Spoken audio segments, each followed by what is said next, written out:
नमस्कार मित्रांनो, मी प्राध्यापक डॉक्टर सचिन उदले, यशवंतराव चव्हाण महाविद्यालय इस्लामपूर या ठिकाणी भूगोलशास्त्र विभागात सहाय्यक प्राध्यापक म्हणून काम करतोय. माझ्या या व्हिडिओकडे जाण्यापूर्वी मी आपल्या सर्वांना विनंती करेन की आपल्याला हा व्हिडिओ जर आवडला तर लाईक, शेअर आणि सबस्क्राईब करायला विसरू नका. मित्रांनो, नकाशा प्रक्षेपण या सदराअंतर्गत आज आपण पाहणार आहोत द्विप्रमाण अक्षवृत्त शंकू प्रक्षेपण, simple conical projection with 2 standard parallel. हे प्रक्षेपण कसं तयार करायचं हे समजून घेण्यासाठी व्हिडिओ शेवटपर्यंत पहा. चला तर मग सुरुवात करूया. हे प्रक्षेपण तयार करण्यासाठी आपल्याला एक उदाहरण दिलेलं असतं आणि या उदाहरणामध्ये काय काय दिलं आहे ते आपण पाहू. सगळ्यात आधी दिलेलं असतं ते म्हणजे प्रमाण आहे 1/12 कोटी. ठीक आहे. त्यानंतर दिलंय आपल्याला अक्षांश अंतर दिलंय. अक्षांश अंतर किती आपलं तर 15 अंश इतकं आहे. त्यानंतर आपल्याला दिलेलं असतं ते म्हणजे रेखांश अंतर दिलेलं असतं ते या उदाहरणात आहे 20 अंश इतकं. आणि मग यानंतर दिलेलं असतं ती म्हणजे प्रमाण अक्षवृत्त दिलेली असतात. आणि प्रमाण अक्षवृत्त इथं 2 अक्षवृत्त दिले आहेत, एक 30 अंश उत्तर व 60 अंश उत्तर. यापूर्वी आपण एक प्रमाण अक्षवृत्त शंकू प्रक्षेपण काढलेलं आहे. यामध्ये एकच अक्षवृत्त प्रमाण मानून आपण ते प्रक्षेपण तयार करतो. या उदाहरणामध्ये मात्र किंवा या द्विप्रमाण अक्षवृत्त शंकू प्रक्षेपणात आपल्याला 2 अक्षवृत्त प्रमाण मानावी लागतात आणि त्या अनुषंगाने आपल्याला प्रक्षेपण तयार करावं लागतं, म्हणून याला आपण द्विप्रमाण अक्षवृत्त असं म्हणतो. आणि ही अक्षवृत्त आपल्या या उदाहरणात आहे 30 अंश उत्तर व 60 अंश उत्तर. ठीक आहे. यानंतर आपल्याला अक्षवृत्तीय विस्तार पण दिलेला आहे, तो आहे 15 अंश उत्तर ते 90 अंश उत्तर अक्षवृत्त. म्हणजे 15 पासून 90 पर्यंतचे अक्षवृत्त आपल्याला काढायचे आहेत, 0 अंशाचं अक्षवृत्त आपल्याला काढायचं नाहीये. यानंतर रेखावृत्तीय विस्तार दिला आहे 160 अंश पूर्व ते 160 अंश पश्चिम. म्हणजे 0 पासून पूर्वेला 160 अंश आणि 0 पासून पश्चिमेला 160 अंश, 180 अंशाचं रेखावृत्त आपल्याला काढायचं नाहीये. प्रक्षेपण तयार करण्यासाठी आपण सगळ्यात आधी काय करतो तर प्रक्षेपीय पृथ्वीची त्रिज्या काढतो. आपल्याला दिलेली जी माहिती आहे त्या माहितीच्या आधारे आपण प्रक्षेपीय पृथ्वीची त्रिज्या काढत असतो.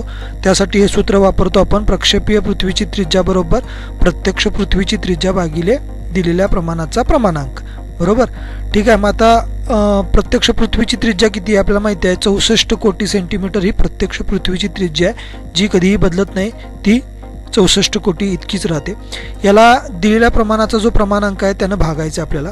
आपलं प्रमाण काय दिलंय तर 1/12 कोटी इतकं प्रमाण दिलंय, म्हणून त्या प्रमाणाचा प्रमाणांक काय होईल तर 12 कोटी, म्हणून आपण याला 12 कोटीनं भागायचं आहे. 64 कोटी भागिले 12 कोटी केल्यानंतर आपल्याला प्रक्षेपीय पृथ्वीची त्रिज्या मिळणार आहे, ती किती येते तर 5.33 सेंटीमीटर. ठीक आहे. आता आपल्याला पट्टीच्या साहाय्यानं कंपासमध्ये 5.3 सेंटीमीटर हे अंतर घ्यायचं आहे आणि या अंतराचं आपल्याला एक वर्तुळ काढायचं आहे. हे वर्तुळ म्हणजेच आपली प्रक्षेपीय पृथ्वी आहे. आता आपल्याला लगेचच या पृथ्वीचे किंवा या वर्तुळाचे 2 समान भाग करायचे आहेत. त्यासाठी आपण वर्तुळाच्या मध्यातून एक रेषा मारणार आहोत. ही अशा पद्धतीनं वर्तुळाच्या मध्यातून आपण रेषा मारायची आहे, जी बरोबर वर्तुळाच्या केंद्रबिंदूतून जाईल आणि यामुळे वर्तुळाचे 2 समान भाग होतील. ही रेषा म्हणजेच आपलं विषुववृत्त असणार आहे. या रेषेला आपण अ आणि ब असं नाव दिलेलं आहे. यानंतर या अ ब रेषेवर किंवा विषुववृत्तावर आपण असा कोनमापक ठेवणार आहे. बरोबर या अ ब रेषेला किंवा विषुववृत्ताला जुळवून आपण कोनमापक ठेवलेला आहे. या वर्तुळाच्या केंद्रबिंदूच्या ठिकाणी बरोबर हा जो कोनमापकाचा 90 अंशाचा जो लंब आहे तो लंब जुळवलेला आहे. आणि मग बरोबर वरच्या बाजूला या ठिकाणी आपण एक 90 अंशाची खूण करून घेणार आहोत. त्याच पद्धतीनं हा कोनमापक असा खालच्या बाजूला ठेवून म्हणजे बरोबर विषुववृत्ताला जुळवून ठेवला आहे. परत एकदा आपण तो खालच्या बाजूला ठेवला आणि खालच्या बाजूला देखील एक 90 अंशाची आपण खूण करून घेणार आहोत. आणि या 2 रेषांच्या अनुषंगानं आपण वर्तुळाच्या परिघापर्यंत पुन्हा एक उभी रेष मारणार आहोत. या पद्धतीनं पट्टीनं आपण सरळ एक अशी उभी रेष मारलेली आहे, ज्यामुळं या वर्तुळाचे 4 समान भाग झालेले आहेत. त्यानंतर ही जो वरचा बिंदू आहे ह्याला आपण उ असं नाव दिले, उत्तर ध्रुव म्हणून उ असं म्हटलंय. त्यानंतर हा खालचा जो बिंदू आहे याला आपण दक्षिण ध्रुव म्हणून द असं नाव दिलंय. तर हा जो वर्तुळाचा मध्यबिंदू आहे त्याला आपण म असं नाव दिलेलं आहे. तर परत कोनमापक या अशा पद्धतीने ठेवायचं आहे वर्तुळावर. हा विषुववृत्ताला आणि या 90 अंशाला जुळवून आपण कोनमापक ठेवलेला आहे. आणि आता आपल्याला प्रमाण अक्षवृत्तांच्या खुणा करून घ्यायच्या आहेत या भागामध्ये वर्तुळाच्या. प्रमाण अक्षवृत्त आपली किती आहे तर 30 अंश उत्तर आणि 60 अंश उत्तर ही आपली दोन प्रमाण अक्षवृत्त आहेत. म्हणून उत्तरार्धात आपल्याला 30 अंशाची एक खूण करून घ्यायची आहे. ही 30 अंशाची खूण करून घेतलेली आहे आपण. त्यानंतर लगेचच आपण इथं 60 अंशाची एक खूण करून घेतलेली आहे. अशा पद्धतीने आपण प्रमाण अक्षवृत्ताच्या दोन खुणा करून घेतलेल्या आहेत.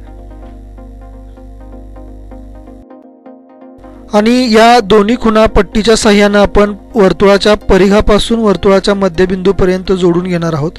ही अशा पद्धतीनं आपण 30 अंशाची खूण ही जोडून घेतलेली आहे. त्याच पद्धतीनं ही जी 60 अंशाची खूण आहे ती देखील वर्तुळाच्या परिघापासून वर्तुळाच्या मध्यबिंदूपर्यंत जोडून घेतलेली आहे. ही जी पहिली खूण आहे ही आपली 30 अंशाची खूण आहे. ह्या 30 अंशाचं प्रमाण अक्षवृत्त आहे आपलं. तर ही जी दुसरी रेषा आहे ही आपलं 60 अंशाचं प्रमाण अक्षवृत्त आहे. याला 30 अंशाचं जे अक्षवृत्त आहे याला आपण क असं नाव दिलेलं आहे. तर आपण हे जे 60 अंशाचं प्रमाण अक्षवृत्त आहे त्याला आपण ड असं नाव दिलेलं आहे. नंतर कोन मापक आपल्याला अशा पद्धतीनं पुन्हा खालच्या बाजूला ठेवायचा आहे. विषुववृत्ताला तो समांतर ठेवून हा 90 अंशाचा कोन लंब जुळवून घ्यायचा आहे. आणि आपल्याला आता इथं या ठिकाणी एक 15 अंशाची खूण करून घ्यायची आहे. 15 अंशाची का खूण करून घ्यायची आहे तर आपलं अक्षांश अंतर जे आहे हे अक्षांश अंतर आपलं 15 अंश आहे बरोबर. म्हणून आपण इथं काय करणार आहोत इथं आपण एक 15 अंशाची खूण करून घ्यायची आहे बरोबर. यानंतर लगेचच कोन मापक पुन्हा वरच्या बाजूला ठेवायचं आहे. आणि वरच्या बाजूला या ठिकाणी आपण आता एक 20 अंशाची खूण करून घेणार आहोत. ही 20 अंशाची खूण म्हणजे काय आहे हे 20 अंशाची खूण म्हणजे आपली रेखांशाची खूण आहे. रेखांश अंतर जे आपलं आहे ते 20 अंश आहे. म्हणून आपण ही 20ची खूण करून घेतलेली आहे. आता या दोन्ही खुणा आपण पट्टीच्या साहाय्यानं वर्तुळाच्या परिघापासून त्याच्या मध्यबिंदूपर्यंत जोडून घेणार आहोत. ही जी आपली खाली 15 अंशाची खूण आपण केली आहे ती या पद्धतीनं वर्तुळाच्या परिघापासून मध्यापर्यंत आपण जोडून घेतली. त्याच पद्धतीनं ही जी आपण आता 20 अंशाची खूण केली आहे ही 20 अंशाची खूण देखील अशा पद्धतीनं वर्तुळाच्या परिघापासून मध्यापर्यंत आपण जोडून घेतलेली आहे. ही जोडून घेतल्यानंतर हे जे आहे हे 15 अंश अंतर आहे. हे आपलं य इथं बिंदू आपण नाव दिलेलं आहे त्याला. तर हे जे आहे हे आपलं 20 अंश अंतर आहे आणि याला आपण र असं नाव दिलेलं आहे. आपण कंपास घेणार आहोत आणि कंपास घेतल्यानंतर हे जे अ र अंतर आहे हे अ र अंतर जे आपण रेखावृत्ताचं अंतर म्हणून घेतलेलं आहे 20 अंश अंतर आहे. हे अंतर आपण कंपासमध्ये घेणार आहोत. हे एवढं अंतर आपल्याला कंपासमध्ये घ्यायचं आहे. आणि या अंतरानात आपल्याला काय करायचं आहे तर कंपास बरोबर या म बिंदूवर आणायचं आहे. म बिंदूवर आपण कंपास आणलेला आहे. हे कंपासाचं टोक बरोबर म बिंदूवर आणलेलं आहे. आणि ह्या अंतरानं जे 20 अंशाचं आपण अंतर घेतलं आहे या अंतरानं बरोबर विषुववृत्तावर हे जी आडवी अ ब रेषा आपली ते म्हणजे आपलं विषुववृत्त आहे. या विषुववृत्तावर या अंतरानं एक अशा पद्धतीनं अर्धवर्तुळ काढायचं आहे. बघा हे विषुववृत्तापासून सुरुवात केली आहे ते या विषुववृत्तापर्यंत हे आपण असं अर्धवर्तुळ काढून घेतलेलं आहे. हे अर्धवर्तुळ काढून घेतल्यानंतर इथं ही जी 30 अंशाचं आपलं प्रमाण अक्षवृत्त आहे जे अर्धवर्तुळाला इथून छेदतंय इथं आपण ल असं नाव दिलेलं आहे बरोबर. हा आपला ल बिंदू झाला. तर हा जो आहे जिथं आपण 60 अंशाचं प्रमाण अक्षवृत्त आहे आणि ते जिथं या अर्धवर्तुळाला छेदतंय तो आपला व बिंदू झाला. हा आपला व बिंदू झाला. ठीक आहे. या ल पासून पट्टीच्या साह्यानं बघा ल बिंदूवर आपण अशी पट्टी ठेवली बरोबर सरळ. या ल बिंदूपासून पट्टीच्या साह्यानं बरोबर हा उत्तर दक्षिण ही जी रेषा आहे आपली या रेषेवर एक लंब टाकायचा आहे. ल बिंदूपासून या उ आणि द ही जी रेषा या रेषेवर एक लंब टाकलेला आहे. याच पद्धतीनं आपण व बिंदूपासून देखील एक लंब टाकून घेणार आहोत. आणि अशा पद्धतीनं आपण हे दोन लंब टाकून घेतलेले आहेत. कुठून घेतलेले आहेत पुन्हा एकदा बघा. ल बिंदूपासून या उभ्या रेषेवर उत्तर दक्षिण जी रेषा आहे तिथं आणि तसंच व बिंदूपासून पुन्हा त्या उभ्या रेषेवर असे दोन लंब टाकून घेतलेले आहेत. आता या ल पासून हा जो लंब टाकला आहे याला आता प असं नाव दिलेलं आहे. तर व पासून जो लंब टाकला आहे जो इथं उत्तर दक्षिण रेषेवर आला आहे त्याला आपण फ असं नाव दिलेलं आहे. पद्धतीनं ही तुमची आधारभूत आकृती होईल. आता आपल्याला एक करायचं आहे. आता या आकृतीच्या साईडला पट्टीच्या साह्यानं पुन्हा अंदाजे एक अशी एक रेष मारून घ्यायची आहे. ही अशी एक रेष मारायची आहे आणि या रेषेला आपण च आणि छ असं नाव दिलं आहे. ही च छ रेषा आपण मारून घेतलेली आहे. आणि आता पुन्हा कंपास घ्यायचा आहे मित्रांनो आपल्याला. कंपास घेतल्यानंतर आता कंपासात काय घ्यायचं आहे अंतर बघा. कंपासात आपलं हे जे य आणि ब हे जे अंतर आहे हे एवढं अंतर कंपासात घ्यायचं आहे. हे अंतर म्हणजे काय आपलं हे 15 अंश अंतर आहे. म्हणजे काय आहे 15 अंश आपलं अक्षांश अंतर आहे. हे एवढं अंतर कंपासात घ्यायचं आणि मग काय करायचं या अंतर कंपासात घेऊन आता आपण च छ रेषेवर येणार आहोत. आणि च छ रेषेवर खालच्या बाजूला एका ठिकाणी अशा पद्धतीनं हा कंपास ठेवायचा आहे. अंदाजे कुठेही ठेवा, फार लांब ठेवू नका या आकृतीपासून. मग अशा पद्धतीनं हा ठेवल्यानंतर ही जी आहे ही पहिली खूण करायची आहे. ही पहिली खूण म्हणजे आपली 15 अंश असणार आहे. यानंतर अशा पद्धतीनं या खुणेपासून दुसरी खूण करायची आहे. ही आपली 15 अंशांना आपण आता अक्षांशाच्या खुणा करतोय म्हणजे ही 30 अंशाची खूण असणार आहे. त्यानंतर ही 45 अंशाची खूण असणार आहे. ही 60 अंशाची खूण असणार आहे. त्यानंतर ही 75 अंशाची खूण असणार आहे आणि 90 अंश म्हणजे आपला ध्रुवबिंदू, उत्तर ध्रुवबिंदू असणार आहे. याला आपण किमती देऊया. ही जी पहिली रेषा आपण काढलेली आहे, पहिला चाप जो मारला तो 15 अंशाचा आहे. त्यानंतर 30 अंश, त्यानंतर 45 अंश, त्यानंतर हे 60 अंश, त्यानंतर 75 अंश आणि हा आपला ध्रुवबिंदू म्हणजे 90 अंश. ठीक आहे. आता मित्रांनो काय करायचं आहे हे लक्षपूर्वक बघा. आता आपण काय केलंय, हा जो ल प अंतर आहे आधारभूत आकृतीवर, हे ल आणि प हे जे अंतर आहे हे अंतर कंपासात घेतलंय. हे अंतर कंपासात घेऊन काय करायचं आपल्याला, हे ल प अंतर आपण कंपासात घेतलेलं आहे. आणि हे कुठलं अंतर आहे तर हे 30 अंश या प्रमाण अक्षवृत्तावर आपण हा जो चाप मारलाय ह्या चापाचं अंतर आहे. म्हणजे 30 अंशाला हा छेदून गेलेला आहे म्हणून 30 अंशावरचं अंतर आहे. आणि या अंतरानं आता ही जी आपण च छ रेषा काढली आहे त्या ठिकाणी या 30 अंशावर पुन्हा एक चाप मारून घ्यायचा आहे. पुन्हा बघा हे कंपास अशा पद्धतीनं ठेवायचा आहे. या रेषेवर कंपासाचं टोक असेल आणि या रेषेच्या बाजूला या अंतरानं आपण एक चाप मारून घेतलेला आहे. ठीक आहे. पद्धतीनं आता आपण त्या कंपासात आता हे व पासून फ पर्यंत जे अंतर आहे हे अंतर कंपासात घेणार आहोत. आणि हे अंतर कुठलं आहे, हे 60 अंश प्रमाण अक्षवृत्तावरचं अंतर आहे. बरोबर, तिथं छेदलेलं आहे म्हणून आपण हे 60 अंश प्रमाण अक्षवृत्ताचं अंतर आहे. हे व फ अंतर कितीचं आहे, 60 अंशाचं आहे म्हणून हे अंतर घेऊन आपण इथं 60 अंशावर येणार आहोत. हे कुठलं अंतर आहे, व आणि फ हे अंतर आहे. हे कुठे येणार आहोत आपण 60 अंशावर येणार आहोत. आणि कोनमापक अशा पद्धतीनं कंपास अशा पद्धतीनं ठेवणार आहोत. आणि मग हा कंपास इथं 60 अंशावर हे कंपासाचं टोक असेल, पेन्सिलीचं जिथं टोक येते तिथं आपण ही असा एक चाप मारून घेणार आहोत. बरोबर. पट्टी घ्या मित्रांनो. आणि पट्टीच्या साह्यानं आपल्याला काय करायचं आहे, पट्टीच्या साह्यानं हा जो 30 अंशाची आपण खूण केली आहे च छ रेषेवर, या च छ रेषेवर 30 अंशाची जी खूण केली तिथून एक रेषा कुठंपर्यंत काढायची, हा जो आपण चाप मारलेला आहे हा चाप ल प अंतराचा जो चाप आहे तिथंपर्यंत एक रेषा मारून घ्यायची आहे.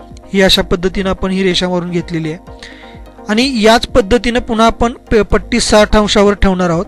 आणि 60 अंशावर देखील ही जी आपण चाप मारलेला आहे जो व फ या अंतराचा चाप आहे, इथून देखील या 60 अंशावर एक रेषा मारून घेणार आहोत.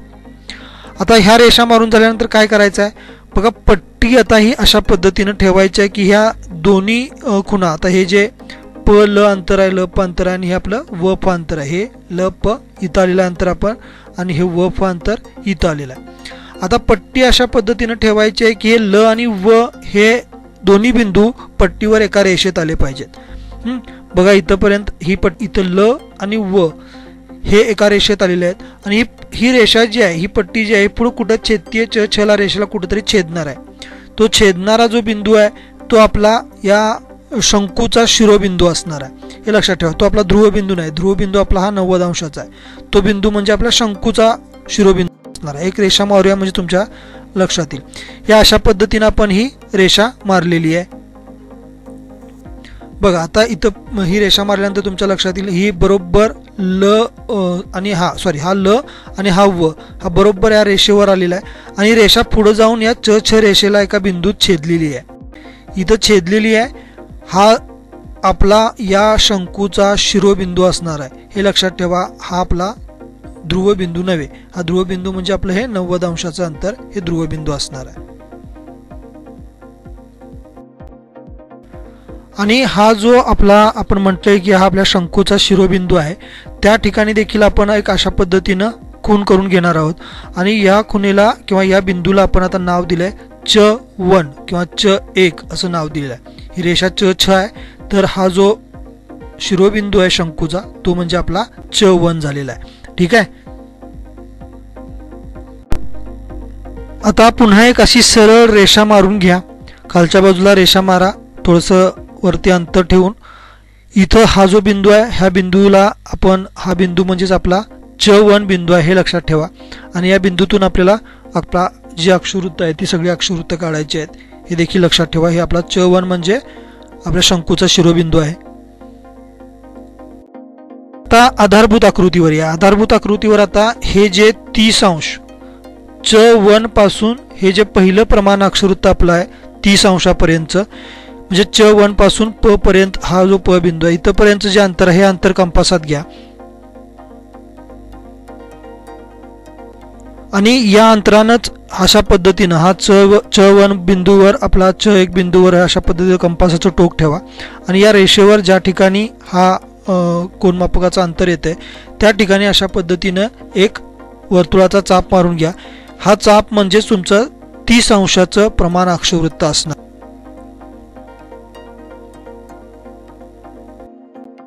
पुन्हा आधारभूत आकृतीवर जावा आणि आता आधारभूत आकृतीवर गेल्यानंतर या 30 अंशावर प आणि ल हे जे अंतर आहे हे अंतर आता कंपासात आपल्याला घ्यायचं आहे। बघा कुठून घेतलं, हे 30 अंश जे प्रमाण अक्षवृत्त आहे त्या अक्षवृत्तावरचं हे प आणि ल हे अंतर आपण कंपासात घ्यायचं आणि या अंतरानं काय करायचं आपल्याला, तर या अंतरानं आपल्याला कोनमापक या पद्धतीनं ठेवायचं आणि या पद्धतीनं अशी चाप मारत जायचं आहे। कोनमापक म्हणजे इथून सुरुवात केलेली आहे आपण आणि या पद्धतीनं आपल्याला इकडं चाप मारत जायचं आहे। किती चाप मारायचे आहेत, तर 8 चाप मारायचे आहेत। आपलं 20-20 अंश हे रेखावृत्ताचे चाप आहेत। आपलं रेखावृत्त 20 अंश आहे आणि विस्तार आपला 160 अंशापर्यंत करायचा आहे। त्यामुळं हे 8 चाप या पश्चिम बाजूला किंवा या डाव्या बाजूला मारलेले आहेत। तसंच या बाजूला देखील आपण याच पद्धतीनं हे 8 चाप मारून घेणार आहोत। हे इकडचं म्हणजे हे पूर्वेकडची रेखावृत्त असणार आहेत हे देखील, म्हणजेच इकडे देखील आपल्याला 160 अंश पूर्व ते 160 अंश पश्चिम सांगितले म्हणून त्या पद्धतीनं आपण 8 खुणा करून घेतलेल्या आहेत त्या ल व या बिंदूच्या।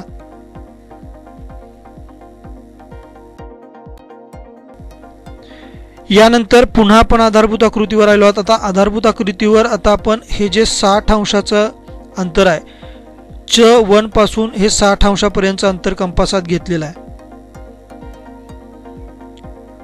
आणि मगाशी मारल्याप्रमाणेच या इथं च1 पासून हे एक चाप मारून घ्यायचा आहे। हा चाप किंवा हे वर्तुळ म्हणजे तुमचा 60 अंश प्रमाण अक्षवृत्त असणार आहे।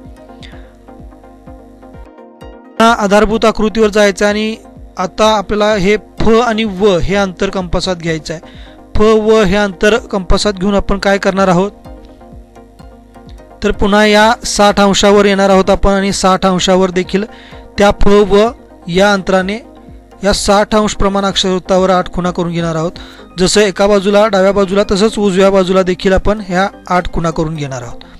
ह्या ज्या खुणा आहेत ह्या रेखावृत्तांच्या खुणा आहेत। हे जे 30 अंश अक्षवृत्त आहे उत्तर 30 अंश उत्तर अक्षवृत्त आणि हे 60 अंश उत्तर अक्षवृत्त ही आपली प्रमाण अक्षवृत्त आहेत। म्हणजे फक्त या 2 प्रमाण अक्षवृत्तावर आता आपण रेखांशांच्या खुणा करून घेतलेल्या आहेत। एक प्रमाण अक्षवृत्तामध्ये आपण एकाच अक्षवृत्तावर त्या खुणा करत होतो। द्विप्रमाण अक्षवृत्त शंकू प्रक्षेपणामध्ये मात्र आपण 2 अक्षवृत्त दिलेले आहेत प्रमाण अक्षवृत्त आणि 2 अक्षवृत्तावर आता आपण या रेखावृत्ताच्या खुणा करून घेतलेल्या आहेत। आता आपण आधारभूत आकृतीवर जाणार आहोत आणि आधारभूत आकृतीवर आता या च1 पासून हे जे 15 अंशाची खूण आहे ह्या 15 अंशाची खूण आहे इतकं अंतर घेणार आहोत आणि या ठिकाणी च1 पासून अशा पद्धतीनं एक हे अक्षवृत्त काढून घेणार आहोत। हे अक्षवृत्त म्हणजे आपलं 15 अंश अक्षवृत्त असणार आहे। आधारभूत आकृतीवर गेलो आहोत आपण। आता 30 अंशाचा आपण आधीच रेखावृत्त काढलेला आहे। आता घ्यायचं आहे ते 45 अंश म्हणजे च1 पासून 45 अंश इतकं अंतर घेतलेलं आहे आपण कंपासामध्ये आणि पुन्हा या ठिकाणी च1 पासून परत एकदा अशा पद्धतीनं एक अक्षवृत्त काढलं। हे अक्षवृत्त म्हणजे आपलं किती 45 अंशाचं अक्षवृत्त आहे। ठीक आहे, आपण आधारभूत आकृतीवर जायचं आता आता 60 अंशाचा आपण आधीच काढलेला आहे. आता 54 पासून 75 अंश इतकं अंतर कंपासात घ्यायचं आहे आणि या अंतरानं देखील 54 पासून एक अक्षवृत्त काढून घ्यायचं आहे. हे अक्षवृत्त म्हणजे आपलं 75 अंश अक्षवृत्त असणार आहे.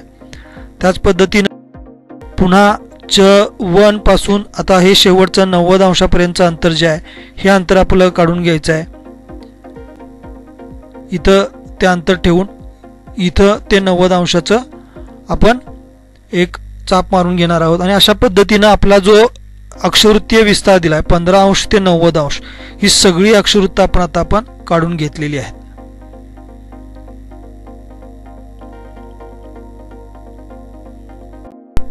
आता मित्रांनो, अक्षवृत्त जशी काढली तशी आता आपल्याला रेखावृत्त देखील काढायची आहेत. रेखावृत्त काढण्यासाठी काय करायचं आहे लक्षात ठेवा. ही 30 अंश जे प्रमाण अक्षवृत्त आपलं त्याची ही जी पहिली खूण आहे आणि ही 60 अंश हे जे आपलं प्रमाण अक्षवृत्त आहे त्याची जी पहिली खूण आहे, या दोन्ही जे खुणा आहेत या दोन्ही खुणा त्याचबरोबर हा च1 बिंदू हे 3 बिंदू एका रेषेत आले पाहिजेत पट्टीच्या, तर ते आपलं अक्षवृत्त तर आपलं हे प्रक्षेपण बरोबर येणार आहे. आणि मग त्या पद्धतीने आपण हे रेषा जोडून घेणार आहोत. बघा या ठिकाणी अशी पट्टी ठेवलेली आहे. च1 बिंदूतून इथं 60 अंशावर आणि ते पुन्हा 30 अंशावर ही जी खूण आहे हे सगळे 3 बिंदू जे आहेत हे एका रेषेत आलेले आहेत आणि या अशा पद्धतीने हे एका रेषेत घ्यायचे आहेत. हे जर येत नसतील तर तुमचं अंतर कुठेतरी चुकतंय हे लक्षात घ्या. त्यासाठी सगळी अंतर ही काळजीपूर्वक आणि व्यवस्थित टाका प्रत्येक आकृतीवर. आणि मग पद्धतीनं आपण आता 90 अंशापासून 15 अंशापर्यंत एक रेखावृत्त काढून घेणार आहोत. हे च1 पर्यंत वाढवायचं नाही, लक्षात ठेवा. हे 90 अंशापर्यंतच काढायचं आहे. 90 अंशापासून या 15 अंशापर्यंत आपण हे रेखावृत्त काढणार आहोत. परत एकदा बघा, आता आपण पुन्हा एकदा हे च1 त्यानंतर 60 अंशावरची ही जी दुसरी खूण आहे ही दुसरी खूण आणि 30 अंशावरची ही जी दुसरी खूण आहे ही दुसरी खूण, हे 3 बिंदू एका रेषेत आलेत आणि ह्या 3 बिंदू एका रेषेत घेऊन आपल्याला ह्या 90 अंशापासून 15 अंशापर्यंत अशा पद्धतीने एक रेष मारायची आहे. आणि अशा पद्धतीनं या सगळ्या खुणांच्यातून हे एका बाजूला डाव्या बाजूला तसंच उजव्या बाजूला देखील या अशा पद्धतीनं ह्या खुणा जोडून घ्यायच्या आहेत. आणि अशा पद्धतीनं जोडून घेतल्यानंतर ही आपली पूर्ण रेखावृत्त तयार होत आहेत.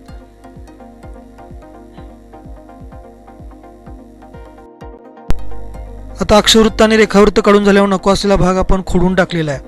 आणि आता रेखावृत्ताच्या किमती आपल्याला द्यायच्या आहेत. रेखावृत्ताच्या किमती देत असताना आता हे 30 अंश आपलं जे आहे हे लाल रंगाने आता आपण दाखवलं, हे प्रमाण अक्षवृत्त आहे. हे प्रमाण अक्षवृत्त आणि हे 60 अंशाचं दुसरं प्रमाण अक्षवृत्त म्हणजे प्रमाण अक्षवृत्त असं लिहिलेलं आहे. त्यानंतर आता आपण रेखावृत्ताच्या किमती देणार आहोत. आपलं रेखावृत्त अंतर 20 अंश आहे, त्यामुळे 20 अंशाची आपण किमती 20 अंशाच्या फरकानं किमती दिलेल्या आहेत. 20, 40, 60, 80, 100, 120, 140 आणि 160. 160 अंश ही त्याच पद्धतीनं उजव्या बाजूला देखील 20 ते 160 अंश. 160च का आपल्याला इथं आपला विस्तार काय आहे, रेखावृत्तीय विस्तार 160 अंश पूर्व ते 160 अंश पश्चिम, म्हणजे 160 अंश पूर्वेला आपण आणि 160 अंश पश्चिमेला ही रेखावृत्त काढलेली आहेत. त्याच पद्धतीनं दिशा देखील दाखवायची आहे. ही दिशा पश्चिम दिशा आहे आणि ही जी आहे ही पूर्व दिशा आहे. आणि मग हे जे अशा पद्धतीनं आपण तयार केलेलं आहे हे द्विप्रमाण अक्षवृत्त शंकू प्रक्षेपण तुमचं तयार झालेलं आहे. आशा करतो की हे अक्षवृत्त हे प्रक्षेपण कशा पद्धतीनं तयार करायचं हे तुमच्या लक्षात आलं असेल. या प्रक्षेपणाच्या बाबतीत काही शंका असतील तर तुम्ही त्यामधून विचारू शकताय.